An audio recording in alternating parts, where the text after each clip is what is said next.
Welcome to the Mobile Home Park Mastery Podcast, where you will learn how to identify, evaluate, negotiate, perform due diligence on, finance, turn around, and operate mobile home parks. And now, here is your host, the fifth largest mobile home park owner in the United States, Frank Rolfe. Fire, flooding, high winds. It sounds like an advertisement for the Weather Channel, but it's not. This is Frank Rolfe with Mobile Home Park Mastery podcast series. I'm here in our sixth and final segment on our dirty jobs that mobile home park owners have to deal with. And we're going to talk all about disasters, natural disasters, things that happen that came out of the blue. You can't possibly plan for them. However, you need to know what to do when they happen.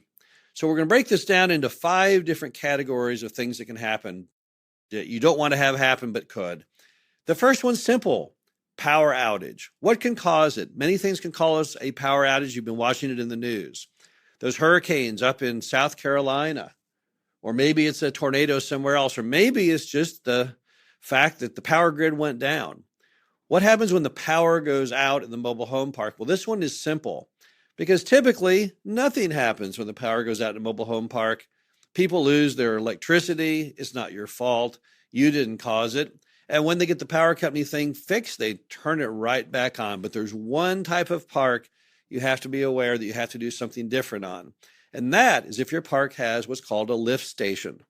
Now, what's a lift station? Well, sewer can only drain down. It cannot drain up. So when the city's sewer line is higher than the park sewer line, you have to push it up the hill.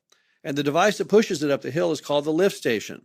It's a concrete cylinder. It typically has 2 pumps inside. The sewage goes into the cylinder, and the pumps in the cylinder then blast the sewage uphill. But what's powering those generators is not gasoline. They're not gasoline-powered pumps. What does it is electricity. When the electricity goes off, you have no more power in those engines and no more way to blast the sewage uphill. When that stops, here's what happens. All the sewage that you were blasting uphill turns around and starts coming down. And meanwhile, that little cylinder keeps getting filled with water and sewage from all the mobile homes. So what do? That's a 2-step process. Number 1, you need to have a generator. So if you're a mobile home park owner, you've got to have a generator. If you've got a lift station sitting there somewhere in a garage or the clubhouse, because if you lose the power to that city, it's too late. Everyone's already gone down and rented every generator they can find. They've also bought every generator that's to be sold. So sometime as a hobby, find yourself a good used generator with enough capacity to power your lift station and keep it handy. It will keep you from having nightmares at night should the power go out. Let's say, however, you're just now listening to this podcast and gosh darn it, you lost your electricity and you have a lift station and you can't get a generator. Then run down and turn off the water. Because if you turn off the water, it will greatly restrict the flow, obviously, into that lift station and may buy you enough time to go ahead and get that generator and get it fixed. The next item is fire. Now, how does fire work? Well, we don't own any parks in California, so we're typically not too worried about wildfires. Most of our parks are located within city boundaries. Our neighbors are all stick-built homes and office buildings, and there's a whole lot of concrete around. And I've never had a raw, raging fire hit a mobile home park, although I know people in California probably have. I'm talking instead the fires that happen inside mobile home parks because mobile homes have been caught on fire by the resident. So what happens? How does that work? Well, number 1 observation, I was once in a park right when a fire began in a mobile home. I don't know how I timed it that way, but I just did. I just happened to be there. And you would not even know the mobile home was on fire except for the fact that there was smoke seeping out from around all the windows and the door. That's the only way you would know it was on fire because mobile homes don't burn very well. The reason they don't burn very well is for several reasons. Number 1, a lot of the materials inside are man-made, a lot of resins and plastics. Those things don't burn very good. The other item is a mobile home is like a shoebox that's sheathed in metal. There's not a lot of airflow going in, and fire has to have airflow to burn. So what happens is it just kind of smolders and smokes. You don't see any flames when the mobile home burns typically until the fire department comes out. They'll knock a hole in the wall or in the ceiling to put it out. And when that happens, there's a sudden rush of air in, and then you have flames shooting out the top. But I've really never seen a case where any mobile home park had to survive the burn of more than just a home. Normally, that one home will burn just hot enough that it might cause some minor damage to the home surrounding. Maybe it would make their vinyl siding bow a little bit, but typically it's not a big deal. So I have not seen a lot of fire issues. A bigger issue when you have fire in your mobile home park often is it gets the fire inspector further looking at your park and anything else that he perceives it to be deficient on. The first thing might be that he says, hey, why don't we put in fire hydrants? Well, that kind of goes in last week's talk about grandfathering, because in many cases, you're not required to do that. The fire marshal says, hey, I think it'd be a good idea. That does not mean you have to do it. It's just on their wish list. Another problem that can come up, though, is the street's width and the capability of handling major fire trucks and ambulances. If your park was built for off-street parking and your residents have too many cars and have started to park on street, that will often restrict the width of the street. And now there may be a problem getting emergency vehicles in. So what do you do then? Well, you may have to go ahead and stripe your streets as fire zones, no parking, and then taking some vacant land on the property, wherever it may be, and make that overflow parking. That's typically been the biggest issue I've seen from fire, is really not the burning, not fire catching or spreading between homes, because they don't burn well at all. Typically, instead, it's issues with access of the emergency vehicles. So if you've got a park that does not have a parking plan and the cars are parking on the street and you have a fire, it's my bet the city will come down on you and you will have to build a reasonable plan such that ambulances and fire trucks can get down your streets. But as far as mobile homes are burning, as far as one home catching the next 10 on fire, never seen it happen, never heard of it happening. Bear in mind that all of your ceilings in mobile home parks are either metal, which doesn't burn, or they are asphalt shingles, which also don't burn. So I'm not really sure how the fire could spread. The exterior of the homes are all, again, metal or vinyl for the most part, so I don't really know how you would catch the fire from home to home.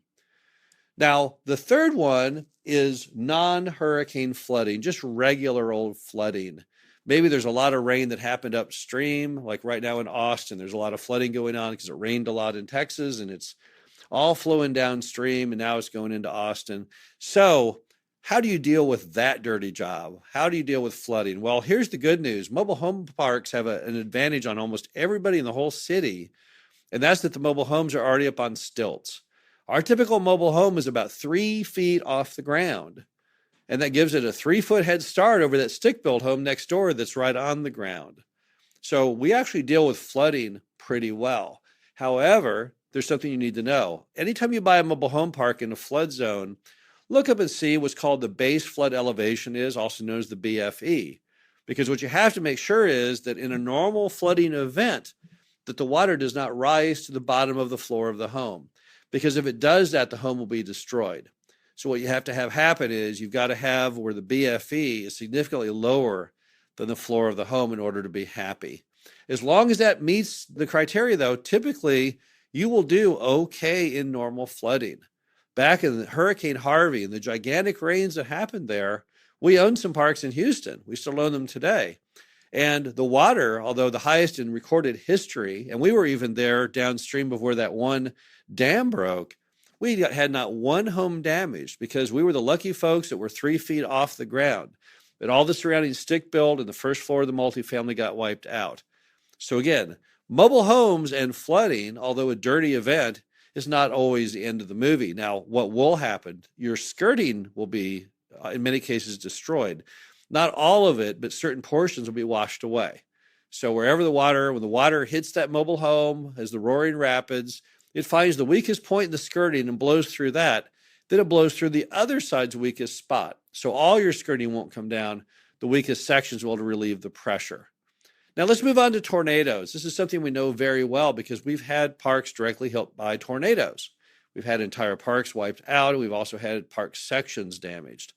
So what happens in the tornado? Well, we all know what a tornado is. It's a phenomenal wind event. It's the highest winds you'll find, much higher than you find in hurricanes. So high that pieces of straw can be lodged into telephone poles from it.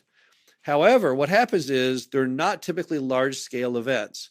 So normally when you have a tornado, what happens is it wipes out portions of a city, but not the full devastation that a hurricane can do. So what happens when it happens? Well, here's the real life story. What happens is the Red Cross and FEMA descend upon whatever market was unlucky to have the tornado, and they basically give the residents in the mobile home park $30,000 each if they didn't have insurance, so they can go out and buy another home and put it back in the lot. We, in fact, are the default setting for FEMA and the Red Cross for housing. You probably saw in Katrina where they bought all those mobile homes and RVs. That's what they do. So when you're a mobile home park in one of these areas that gets hit, life is easy because they're going to go ahead and repopulate you as part of their standard plan to get people back in housing. If you have old homes going into the tornado and they blow them all down, you're likely to get new homes put back. So sometimes a resident actually comes out ahead. They get their old flat roof home replaced with the newest model, nothing out of their own pocket. Then the same folks from the Red Cross and FEMA go into the main city, and anyone there who has a stick-built home that had no insurance, they go ahead and give them $30,000 and tell them to go put a home in the mobile home park. So really, mobile home parks and tornadoes get along pretty well. Now you might say, well, why is that and what else can go wrong? Well, tornadoes are unique. I went into the Joplin market after the great Joplin tornado a few years ago. And as you all may know, if you'll recall from back then, Joplin was almost completely leveled. It took out their shopping mall. It took out their hospital. It took out almost everything. I mean, that path of that tornado was right through the middle of town. However, 18 months later, over 80% of the city was already back. The mall, the buildings, the hospital. How did they do that? Well, think about it for a moment. All of those properties all had insurance for wind. Wind is the most normal of all insurance products. So the mall had insurance and the hospital had insurance, and all of the burden fell upon State Farm and Progressive and all the people that insured those buildings. And the government didn't have to put in a penny. So basically the government just followed behind, and where there were holes in the coverage because people had not paid to have insurance or were underinsured, they would step in and cure that. But the bulk of it, 99% of it, was paid by the American insurance industry. Which brings us to the final one, which is mobile home parks and hurricanes.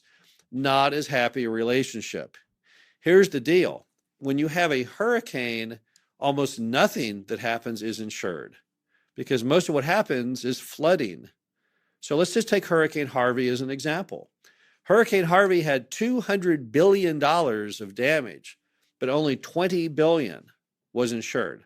So only 10% of the total price tag was insured. 90% fell back on the consumer. There was no State Farm. There was no Progressive. Nobody to go in and fix it. As a result, the government could not possibly afford to make things right.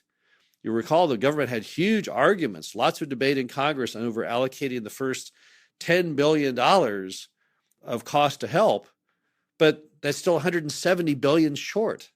Obviously, in those kind of situations, they don't have the money. They can't go to everyone and give them $30,000 and say, go get a mobile home. They could not possibly afford it. So as a result, hurricanes do not have the same exact impact as tornadoes. The only positive of the hurricane I can tell you is, again, the homes are 3 feet off the ground. If you have giant floodwaters rage through, everything else will be destroyed before the mobile home park. So all of your stick-builts and office buildings and anything on the first floor, even a multi-floored structure, will be wrecked. But that's about the only good thing I can tell you. Now, another thing I can tell you is that you can get loss of income insurance, but that's not going to save the day. Because in a hurricane, if everyone's homes are destroyed and the government can't afford to give them any money to move back, then what happens with your loss of income insurance is it starts at the time of the natural disaster, but it doesn't run forever. It turns off typically in 1 year or 2 years, and you still got a good 28 years to go on your mortgage in some cases. So hurricanes are a really dirty job that there really is no set solution. So what does it mean? It means if you're looking at buying a park in a hurricane area, you probably don't want to have that mobile home park right on the coast, because even though that ocean view is attractive, I don't know if you can handle the risk of the flooding. The parks we have in hurricane areas, for example, we have a park in Charleston, but we're about 30 miles inland. Our park in hurricanes has wind damage, but no flooding. That's the key. Stay away from the flooding. As long as it's wind, it's insured. As long as it's wind in the general area, the government can come in and prop you up at the end of the movie and save the day. But if you've got a coastal park where flooding is rampant, what's going to happen is your park is going to be washed away and there's nobody out there to save you. The government doesn't have the money, sadly, to go in and fix those situations. That's why Katrina, a full decade later, is still not put together, while Joplin was completely finished in 2 years. It's simply a matter of that if the private insurers take the brunt of the hit, then the government is more than happy to step in and be just a little frosting on the cake, but they can't be the entire meat and potatoes of all of the loss. We just don't have enough money as a nation, as everyone I'm sure is aware, to step in and fill in that gap. So hopefully you learned a lot in our analysis of the 6 dirty jobs that mobile home parks owners have to deal with. We went over collections, rules enforcement, park-owned homes, water and sewer, city problems, and now natural disasters. And as you can see, there is a strategy for everything that can happen with a mobile home park. So if you just use your mind and follow the strategies that other park owners have developed over the years, you should be fine. Again, this is Frank Rolfe of the Mobile Home Park Mastery Podcast, and we'll talk to you again soon. Thank you for listening to the Mobile Home Park Mastery Podcast. Be sure to visit us at mhpmastery.com to subscribe to the show, read our show transcriptions, and access all of our great information on mobile home park investing.